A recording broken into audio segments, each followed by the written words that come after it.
Assalamualaikum warahmatullahi wabarakatuh. Saya Clarissa Purnamadini dengan NIM F1220268, mata kuliah Psikologi Industri dan Organisasi kelas F. Untuk pertanyaan yang pertama, apakah stres memiliki manfaat pada pekerja?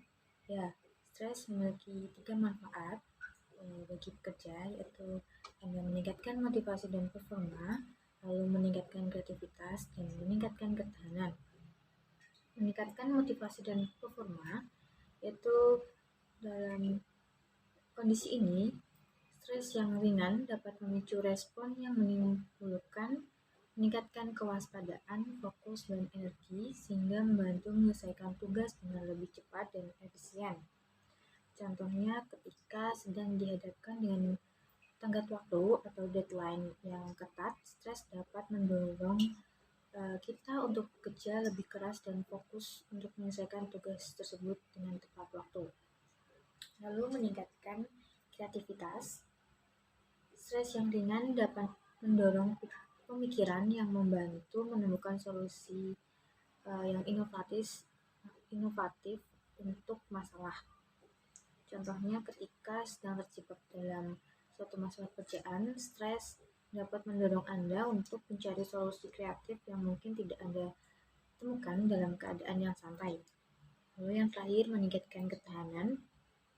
Menghadapi dan mengatasi stres dalam pekerjaan dapat membantu membangun ketahanan dan kemampuan untuk menghadapi situasi yang sulit di masa yang akan datang. Contohnya ketika berhasil menyelesaikan proyek dengan penuh tekanan, kita akan merasa lebih percaya diri dan mampu menghadapi tantangan yang lebih besar di masa depan. Lalu untuk pertanyaan kedua, yaitu apa saja sumber stres yang mungkin ditemui oleh pekerja? Ada 6 sumber stres yang mungkin ditemui oleh pekerja, yaitu antara lain jenis pekerjaan, situasional, tugas pekerjaan, peran pekerjaan, disposisional, lingkungan kerja. Yang pertama dari jenis pekerjaan. Stres ini dapat muncul karena jenis pekerjaan yang mungkin rawan bahaya, lalu menguras fisik, dan lain-lain. Faktor risiko tersebut sudah diketahui sebelum masuk dalam dunia pekerjaan tersebut, tetapi perlu adanya pengelolaan yang benar dan efektif agar stres tidak mempengaruhi kinerja dalam pekerjaan tersebut. Contohnya yaitu petugas pemadam kebakaran atau perawat. Lalu situasional, stres yang muncul karena situasi pekerjaan yang tidak terduga, bisa dari individu yang dijumpai, beban tugas, atau bisa juga karena alat pendukung pekerjaan yang secara mendadak tidak berfungsi atau tidak suportif. Situasi tersebut bisa terjadi pada siapa saja yang dapat menimbulkan kepanikan jika tidak dikelola dengan baik. Lalu tugas pekerjaan ada dua, yaitu work overload dan underutilization. Yang pertama, work overload, pekerjaan yang menuntut kecepatan dan hasil atau konsentrasi yang lebih dari biasanya. Lalu underutilization, pekerjaan merasa kemampuan atau energi yang pekerja tersebut miliki tidak digunakan secara maksimal. Lalu sumber yang lain yang memicu stres pada pekerja itu ada peran pekerjaan, ada job ambiguity, lack of control, physical work conditions, interpersonal stress, harassment, organization change, work-family conflict.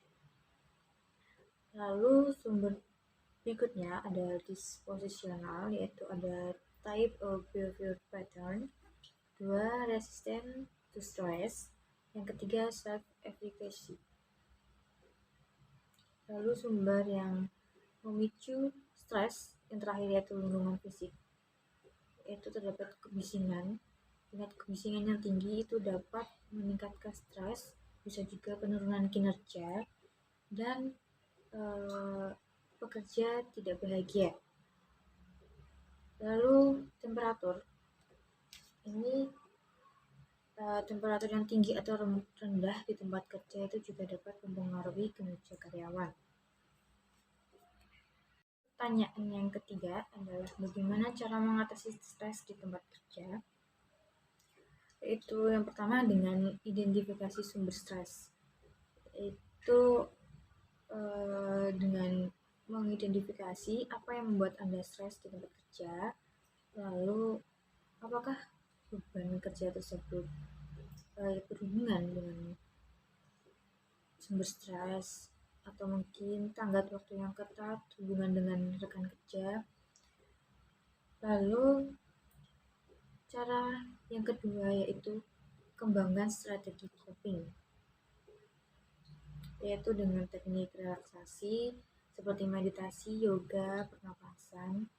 Kalau ada olahraga, istirahat yang cukup, makan makanan yang sehat, minum air putih yang cukup, berkomunikasi, yaitu bicara dengan atasan atau rekan kerja tentang stres yang Anda alami. Mungkin mereka dapat membantu dengan menemukan solusi untuk mengurangi stres tersebut.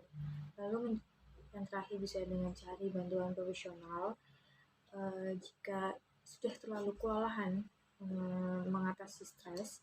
Jangan ragu untuk mencari bantuan dari profesional kesehatan mental. Lalu yang ketiga ada atur waktu dan prioritas pekerjaan. Salah satu penyebab stres di tempat kerja adalah memprioritaskan pekerjaan Anda. Pastikan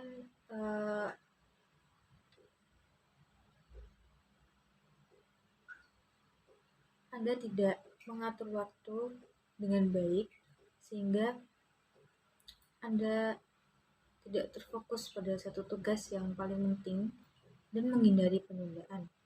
Lalu yang keempat, delegasikan tugas. Jika kemungkinan, delegasikan tugas kepada rekan kerja Anda.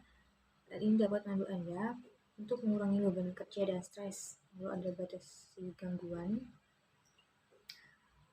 Matikan seperti menonaktifkan ponsel ketika sedang bekerja untuk mengatasi gangguan. Lalu keenam, ciptakan lingkungan kerja yang nyaman. Lalu jaga kesehatan fisik dan mental. Hindari multitasking, yaitu dapat membuat Anda merasa lebih stres dan tidak fokus. Baiknya fokuslah pada satu tugas pada satu waktu. Lalu yang kesembilan adalah ambil cuti. Jika terlalu merasa stres, silakan ambil cuti dari pekerjaan untuk beristirahat sementara waktu dan juga bersantai. Hal ini juga dapat membuat Anda untuk kembali ke pekerjaan dengan perasaan yang lebih segar. Lalu yang ke-10 adalah bersikap positif dan optimis dapat membantu Anda untuk mengatasi stres dengan lebih baik. Yang terpenting adalah Anda menemukan cara yang berhasil untuk Anda. Jika Anda merasa kelelahan stres, jangan ragu untuk mencari bantuan yang lebih profesional. Pertanyaan yang keempat adalah, sebagai mahasiswa, apa hal-hal yang sering membuat Anda stres? Bagaimana stres coping Anda? Hal yang sering membuat saya stres adalah jumlah beban tugas kuliah dan yang deadline-nya itu hampir bersamaan. Itu membuat saya terlalu berpikir berlebihan karena tidak menemukan solusi. Lalu juga bisa cemas, lalu terkadang sampai kelelahan, dan ini sebenarnya hal wajar yang pasti dialami oleh mahasiswa. Untuk strategi coping saya adalah dengan memanajemen waktu yang baik, dengan mengikuti kelas perkuliahan yang telah ditentukan sebelumnya, tidak menunda tugas, lalu segera meminta bantuan kepada teman yang lebih mengerti jika mengalami kesulitan dalam mengerjakan tugas. Lalu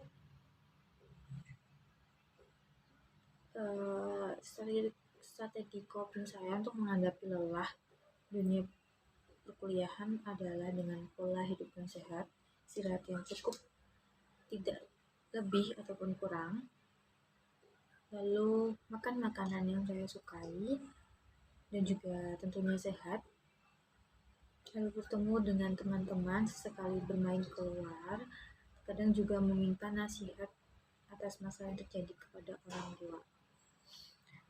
Sekian jawaban saya atas tugas yang telah diberikan. Mohon maaf apabila ada kesalahan kata. Saya mohon maaf. Assalamualaikum warahmatullahi wabarakatuh.